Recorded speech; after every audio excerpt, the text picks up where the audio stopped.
तो आज के शॉर्ट वीडियो में सबसे पहले हम लेते हैं ये वाला वीडियो, और इस वीडियो में गुरुदेव भगवान हमें क्या समझा रहे हैं। ये छोटा सा वीडियो है भाई और बहनों, 51 सेकंड का, और गुरुदेव भगवान ने हमें यही समझाना चाहा है कि पुण्यात्माओं, ये कलयुग की बिचली पीढ़ी का समय है। बहुत समय हो गया तुम्हें धोखा खाते हुए, अब की बार 84 से पार। और धोखा खाने की हर बार केवल एक ही मुख्य वजह रही है, और वह है गुरु को मानुष मानना, गुरु को कबीर भगवान ना मानना।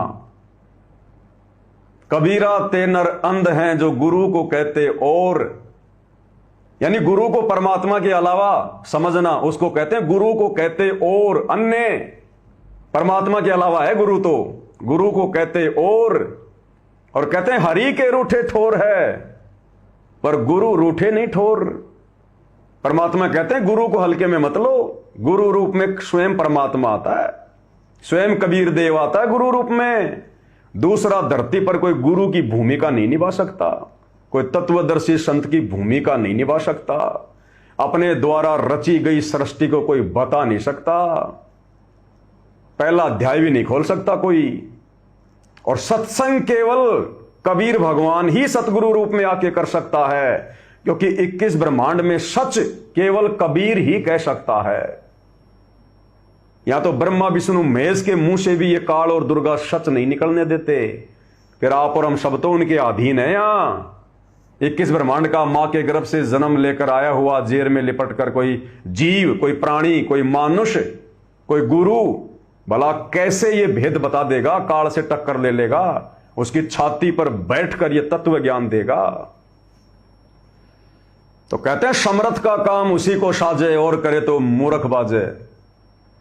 तो यही बात गुरुदेव भगवान हमें समझाना चाह रहे हैं कि ये बात बच्चों अगर तुम्हारे अब भी समझ में आ जाए, कलयुग की बिचली पीढ़ी में, जो कि लास्ट मौका है, अंतिम चांस है, इसके बाद में कुछ नहीं है, फिर एक लंबे समय के लिए लक्ष्य 84 में चले जाओगे। ये जबरदस्त कमाई जो वर्तमान में सारनाम और सतनाम की जो हम ये कर लेंगे, फिर इसको खत्म करना हमारे लिए पहाड़ जैसा काम हो जाएगा। और ये पूरी तरह से खत्म हुए बिना, जैसे वर्तमान में हमारी खत्म हो चुकी थी। आप और हम हैंड टू मावत थे, गरीब, निर्धन, छोटा मोटा रोजगार। इस स्थिति में आए बिना फिर से हम ये मार्ग समझ में नहीं आएगा।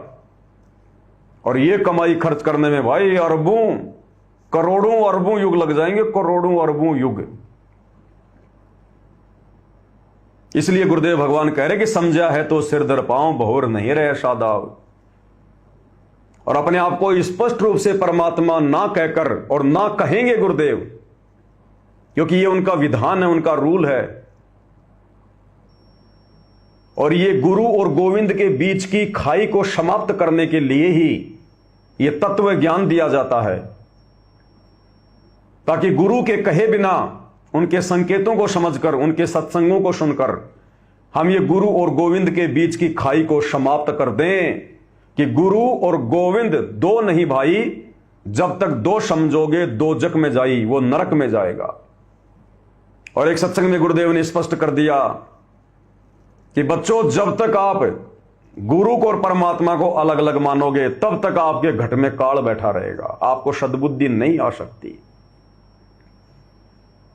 तो वही बात यहां गुरुदेव अपने छोटे से सत्संग में कह रहे हैं कि बच्चों, ये समझ लो, आज वो कबीर इस दास के स्थान पर आ गया है। अब ये बात कौन कह सकता है? वही कहेगा जो खुद कबीर है। अरे मैं पवन दास ये कैसे कह दूंगा कि भाई और बहनों ये समझ लो ये पवन दास ही सतगुरु रामपाल जी है? कैसे कह दूंगा? मती मारी गई है क्या?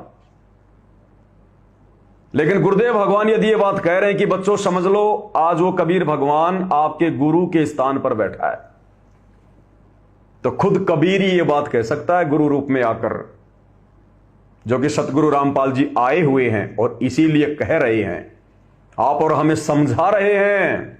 तो क्या कह रहे हैं पूज्य गुरुदेव भगवान? ध्यान से सुनिएगा। अब देखो पुण्यात्मा, पहले तो परमात्मा स्वयं आए थे, फिर ये दास भेजा है। अगर इस दास के स्थान पर स्वयं मालिक आगे हो, ये सोच लो। अगर इस दास के स्थान पर स्वयं मालिक आ गए हों, ये सोच लो। आप और हमें आदेश दे रहे हैं गुरुदेव कि ये सोच लो, यानी आदेश हो गया गुरुदेव का कि तुम्हारे सामने जो तुम्हारा गुरु बैठा हुआ है संत रामपाल, तो ये सोच लो कि इनके स्थान पर कबीर जी बैठे हैं, जिनको हम मूर्खता में कबीर जी मान बैठे हैं। ये उन आत्माओं के लिए है जो आत्माएं गुरुदेव के सत्संगों के संकेतों को समझने में सक्षम नहीं है, योग्य नहीं है।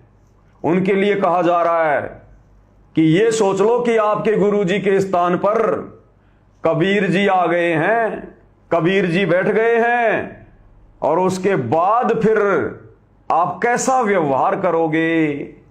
अगर ये पता चल जाए कि मेरे गुरु सतगुरु रामपाल जी की जगह पर ये समझो कबीर जी बैठे, कबीर जी आ गए, मेरे गुरु नहीं है, मेरे गुरु का केवल चेहरा है, केवल शरीर है, केवल शक्ल है, असल में वो कबीर ही है, तो फिर कैसा व्यवहार करते भगवान जैसा।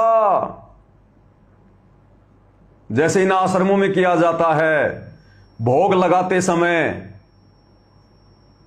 जो पाठ प्रकाश का भोग लगता है, उस समय जो आरती होती है भोग की, तो सारी संगत क्यों खड़ी हो जाती है? इसलिए खड़ी हो जाती है कि कबीर भगवान को भोग लग रहा है। सामने दाढ़ी मूंछ वाले की फोटो होती है कबीर जी की, तो संगत ये सोचकर कि भगवान को भोग लग रहा है, संगत खड़ी हो लेती है उनके सम्मान में, और सतगुरु रामपाल जी को मानुष मानती है, इसलिए तीनों समय की आरती में बैठी रहती है। कोई बेड पे पड़ा रहता है, कोई चलते फिरते कर रहा है, कोई बाथरूम में बैठा बैठा मोबाइल चला लेता है, क्योंकि अपने गुरु को मानुष मान रहे हैं। और जब भोग लगता है तो ये सोचकर वो हो कबीर जी को भोग लग रहा है, सारे खड़े हो जाएंगे। तो गुरुदेव कह रहे हैं ये सोचो कि तुम्हारे गुरु के स्थान पर कबीर है। अब कबीर है तो फिर कबीर को भोग भी तो लगाना पड़ेगा, फिर भोग भी तो लगेगा। आदेश हो गया गुरुदेव का, सोचो तुम्हारे गुरु जी की जगह पर कबीर जी आ गए, तो हमने सोच लिया, गुरु जी की आज्ञा मान ली, और हमने सोच लिया कि सतगुरु रामपाल जी की जगह पर कबीर जी बैठे हैं, खाली दिखाई सतगुरु रामपाल जी दे रहे हैं ऐसे। तो अब क्या करेंगे? फिर कबीर को तो भोग भी लगाना पड़ेगा भाई, भोग के समय खड़ा भी होना पड़ेगा भाई, तीनों समय की आरती के समय भी खड़ा होना पड़ेगा भाई। और भोग के समय तो फिर आश्रम में कबीर जी के आगे ये भगत आप देखते ही हो, 5-5 ज्योतियां, 11-11 ज्योतियां थाली में लगा के आरती भी उतारते हैं भाई। तो अगर हमने गुरु जी को कबीर मान लिया तो भाई फिर कबीर जी की आरती भी उतारेंगे भाई। पाती पंच पोहब कर पूजा, देव निरंजन और न दूजा। और जब कबीर जी बैठे हमारे गुरु जी के रूप में, तो फिर वो दाढ़ी मूंछ वाले कबीर की फोटो का हम क्या करेंगे भाई? फिर उसको भी फाड़ फाड़ के फेंकेंगे भाई, उसको भी घर से बाहर निकालेंगे। और जब कबीर जी हमारे घर पर आ गए, हमारे सामने हैं, गुरु जी के जगह पर हैं, तो या तो हिसार जेल जाएंगे भाई, या फिर अपने घर पे बैठ के भक्ति करेंगे भाई, तीसरी जगह नहीं जाएंगे भाई। अगर गुरु को कबीर मान लिया तो, और मानना पड़ेगा क्योंकि गुरु का आदेश है। फिर से सुन लो क्या करें गुरुदेव। अब देखो पुण्यात्मा, पहले तो परमात्मा स्वयं आए थे, फिर ये दास भेजा है। अगर इस दास के स्थान पर स्वयं मालिक आगे हो, ये सोच लो, और आप जैसा व्यवहार इस दास से कर रहे हो तो हम उनसे भी यही करते। तो वहां कहते मौला बैठा मोर से, और देखे जन की भेड़, 12 कोट जम की कर जहां एक नाम की खेड़। परमात्मा एकांत झरोखे से देख रहा है आपकी सब रिहर्सल को, कि आप कैसी भावना रखते हो, कैसे आप भक्ति कर रहे हो, कितना दान में रुचि है, मेरे दास के प्रति आपके कैसे विचार हैं। तो वो ये समझ रहे हैं कि ऐसे ही मेरे प्रति है जो इसके प्रति है। और जब आप यहाँ से, जब आप शरीर छोड़कर जाओगे तो इस दास के रूप में आपकी परीक्षा होगी त्रिकुटी पे। तो क्या कहा गुरुदेव भगवान ने? बिल्कुल क्लियर कर दिया समझदार आत्माओं के लिए कि ये सोच लो कि इस दास के स्थान पर कबीर भगवान आ गए, और अब आप जैसा व्यवहार मुझ दास के साथ करोगे वैसा ही परमात्मा के साथ माना जाएगा, कबीर जी के साथ माना जाएगा। और इसमें अगर कोई त्रुटि रह गई तो परमात्मा तुम्हें रिजेक्ट कर देगा। मम संत मुझे जान मेरा ही स्वरूपम। इसलिए हम सत्सेवक भाई बहन गुरुदेव के इस आदेश की पालना कर रहे हैं कि हमारे गुरुदेव के रूप में स्वयं कबीर भगवान है।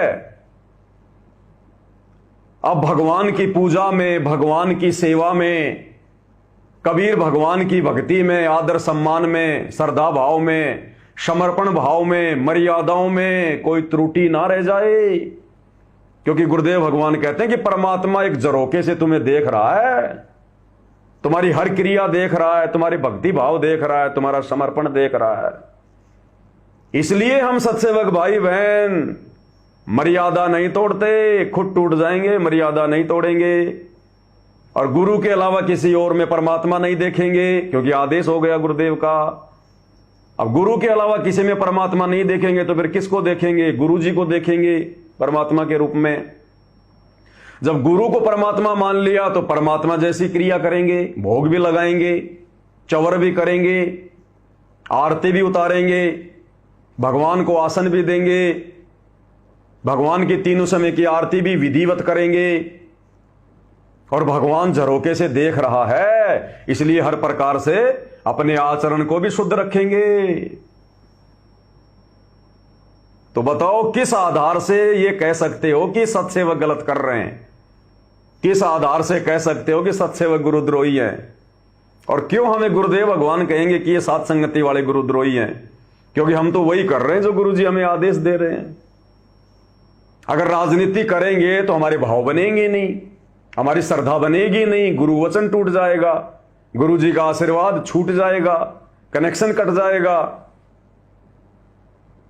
तो हम राजनीति नहीं करेंगे, ना कोई खेल खेलेंगे, ना खेल खेलने में सहयोग करेंगे, ना किसी का स्टेडियम बनाएंगे। क्योंकि हमने तो गुरु प्रसन्न करना है, हमने तो गुरु जी के वचन पे चलना है। तो क्लियर कर दिया गुरुदेव भगवान ने अपने छोटे से सत्संग में। ये निष्कर्ष है गुरुदेव के सत्संगों का ये शॉर्ट वीडियो। ये 51 सेकंड का ये छोटा सा शॉर्ट वीडियो और कितनी बड़ी शिक्षा दे रहा है। अगर इस 51 सेकंड के वीडियो पर अमल कर लिया तो मुक्ति, मोक्ष। और अगर इसको हल्के में ले लिया और गुरु को मानुष मान लिया तो सोचो हम जिंदगी का सबसे बड़ा मैच हार जाएंगे, सबसे बड़ा मैच हार जाएंगे। अगर गुरु को मानुष मान लिया तो, अगर इस आदेश की पालना नहीं की तो यही काल के 21 ब्रह्मांड में पड़े रहेंगे, इसी जेल में सड़ेंगे। तो बताओ कितना गजब का सत्संग है, कितनी गहरी शिक्षा दे रहा है ये शॉर्ट वीडियो। तो ये निष्कर्ष है गुरुदेव भगवान के सत्संग का।